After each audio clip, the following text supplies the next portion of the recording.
Welcome to Painted Haint Black Scarce 3 month, episode 1.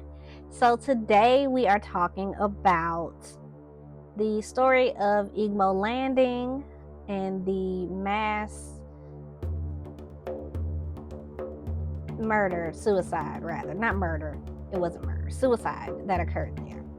So this area is located near Dunbar Creek on St. Simon's Island, Georgia.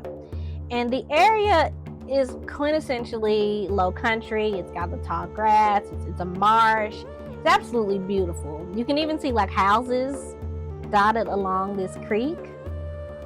But there is something that is so creepy there, that fishermen will not fish in this area. Like it said they avoid this area.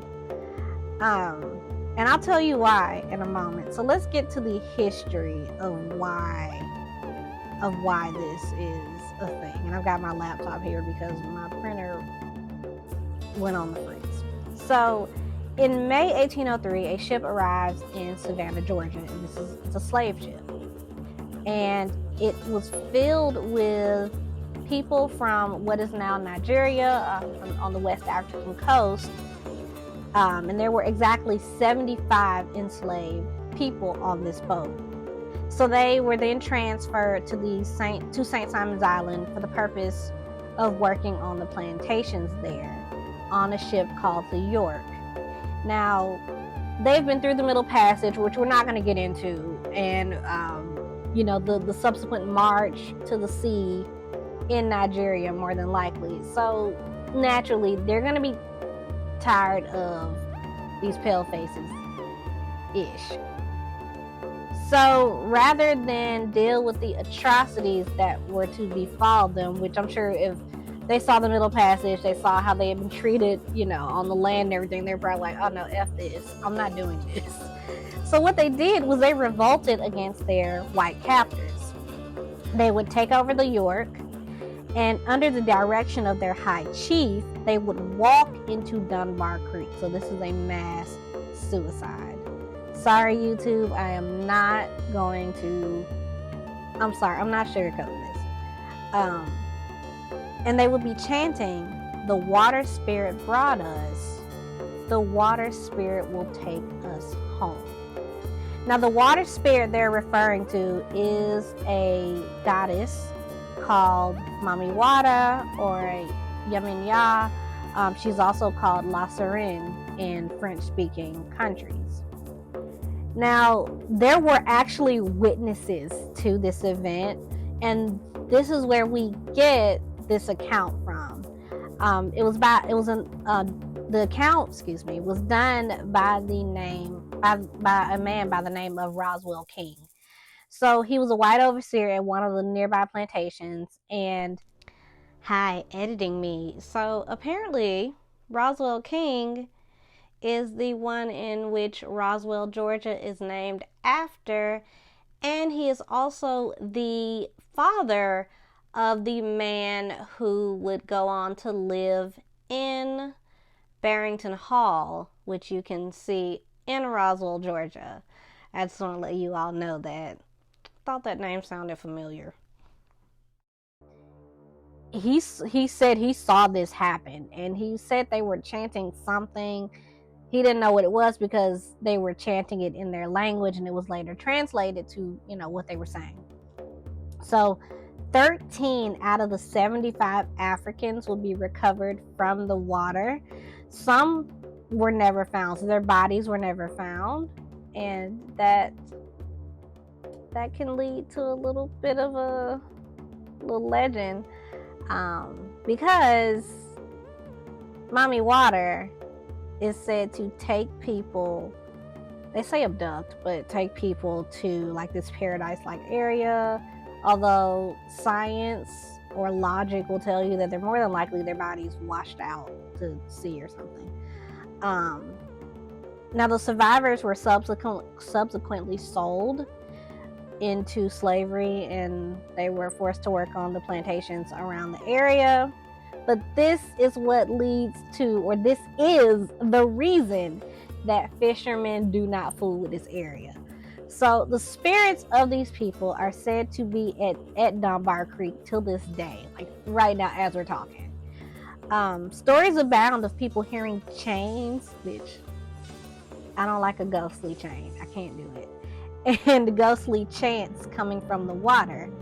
And the chant that is heard, or that is more than likely understood, is the one that was spoken on that day back in May 1803, which is the water spirit brought us, the water spirit will take us home.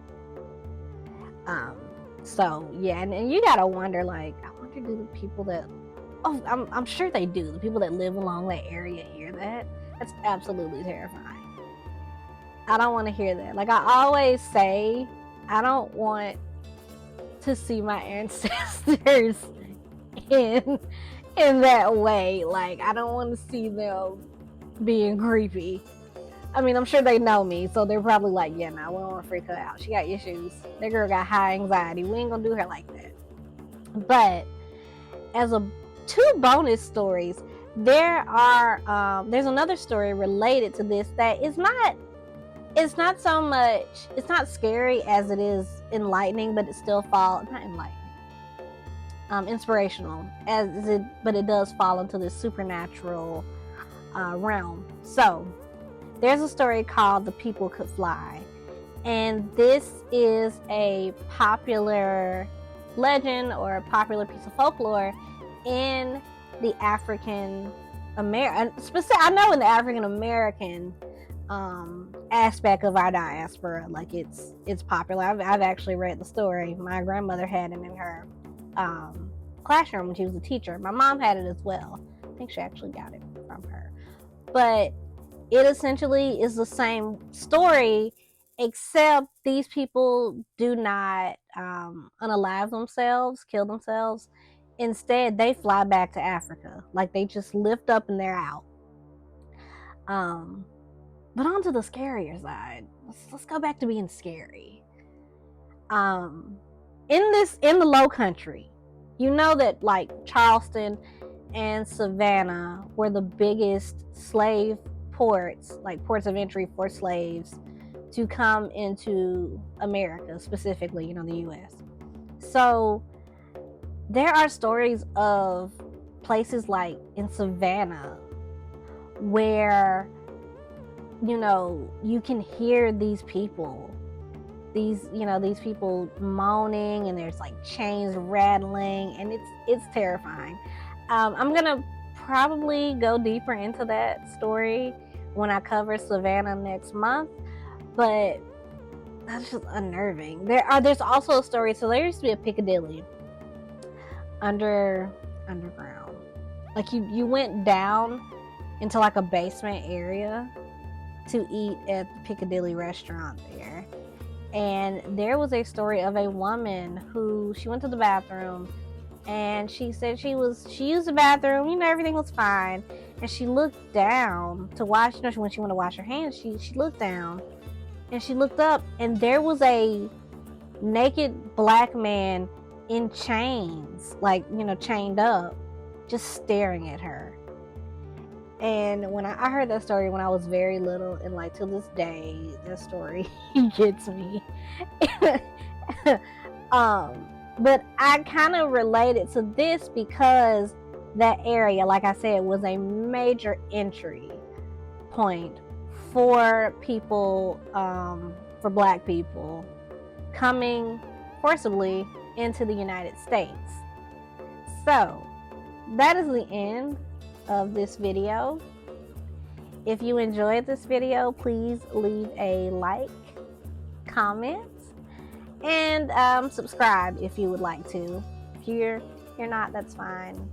That's cool. I guess I'm not everybody's taste. That's a you problem. No, I'm just kidding.